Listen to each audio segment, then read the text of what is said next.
जरूरत कितनी है आपके एसएससी एग्जाम्स में इंग्लिश की, पहले ये जान लेते हैं वेटेज कितना है।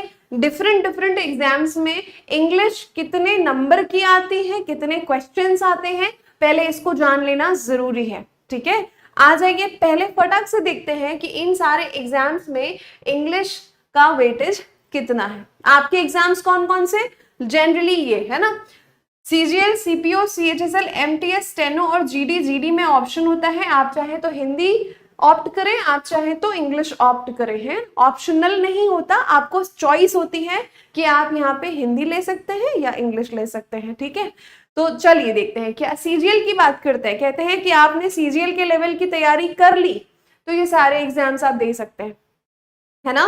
तो सीजीएल की अगर मैं बात करूं तो प्री और मेंस 2 होता है बेटा पेपर। प्री में अगर देखा जाए तो 25 क्वेश्चंस आते हैं, 2 नंबर का 1 क्वेश्चन, मतलब कितना हो गया, यहाँ पे 50 नंबर की इंग्लिश प्री क्वालिफाइंग होता है, निकालना होता है सिर्फ, है ना। मेंस की बात करें तो सबसे ज्यादा वेटेज होता है इंग्लिश का, बाकी सारे सब्जेक्ट्स जितने भी आते हैं आपके उनमें इतने नंबर ऑफ क्वेश्चंस नहीं आते हैं, 30 तक जाते हैं उसमें, है ना। मैथ्स रीजनिंग की बात करें तो इंग्लिश की अगर मैं बात करूं तो 45 क्वेश्चंस पूछे जाते हैं सबसे ज्यादा। जाहिर सी बात है क्वेश्चन सबसे ज्यादा होंगे तो वेटेज भी ज्यादा होगा, है ना। तो यहाँ पे आपके नंबर कितने हो गए भाई, लगाओ गणित, सही किया मैंने कि नहीं किया।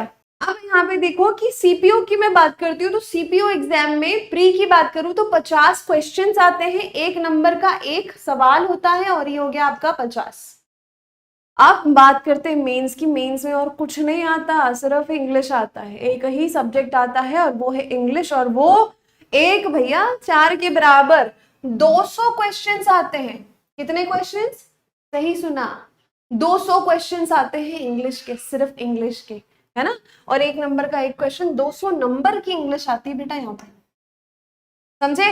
अब अगर मैं बात करूं आपके लिए सीएचएसएल की, है ना, ये 12th लेवल का एग्जाम होता है, आपने 12th पास किया है तो आप ये एग्जाम दे सकते हैं। ठीक है, अब यहाँ पर देखो सीएचएसएल में प्री की बात करें तो 25 क्वेश्चंस 2 नंबर के, मतलब ये भी आपका 50 हो गया। और अगर मेंस की बात करूं तो यहाँ पर भी इंग्लिश सबसे ज्यादा ही आती है ना। 40 सवाल, 3 नंबर का 1 सवाल होता है भैया, कितना हो गया, 120, करेक्ट। अब बात करते हैं एमटीएस की, है ना, जो 10th लेवल का एग्जाम आपका होता है। ये क्या होता है, ये 25 सवाल आते हैं, एक ही प्री होता है, सिर्फ इसमें एक ही एग्जाम होता है बेसिकली, है ना। रिटर्न की बात करें तो सीबीटी कंप्यूटर बेस्ड टेस्ट जो होता है वो एक होता है, 25 सवाल, 3 नंबर का 1 सवाल होता है। ठीक है, तो 75 नंबर तो आपके यहीं पे हो गए। स्टेनो की बात कर ले भैया, स्टेनो में कितने सवाल आते हैं, 100 सवाल आते हैं इंग्लिश के और 1 नंबर का 1 सवाल होता है, तो ये हो गए आपके 100, है ना। जीडी में जो कि चॉइस होती है आपकी, 20 सवाल आते हैं, हिंदी लो तो भी 20 सवाल, इंग्लिश लो तो भी 20 सवाल आते हैं, ये रहा आपका 40 नंबर। तो आप देख रहे हैं कि जिस सब्जेक्ट की हम बात कर रहे हैं, जो सब्जेक्ट आप पढ़ने आए हैं, उस सब्जेक्ट का बोलबाला है सबसे ज्यादा, बाकी सब भी आते हैं पर इंग्लिश थोड़ा ज्यादा आता है। तो इंग्लिश के बिना क्या हम ये पेपर निकाल सकते हैं, वैसे तो किसी के नहीं बिना नहीं निकाल सकते, सारे सब्जेक्ट बहुत इंपॉर्टेंट हैं, बट अगर देखा जाए इंग्लिश को तो सबसे ज्यादा वेटेज है बेटा इसका।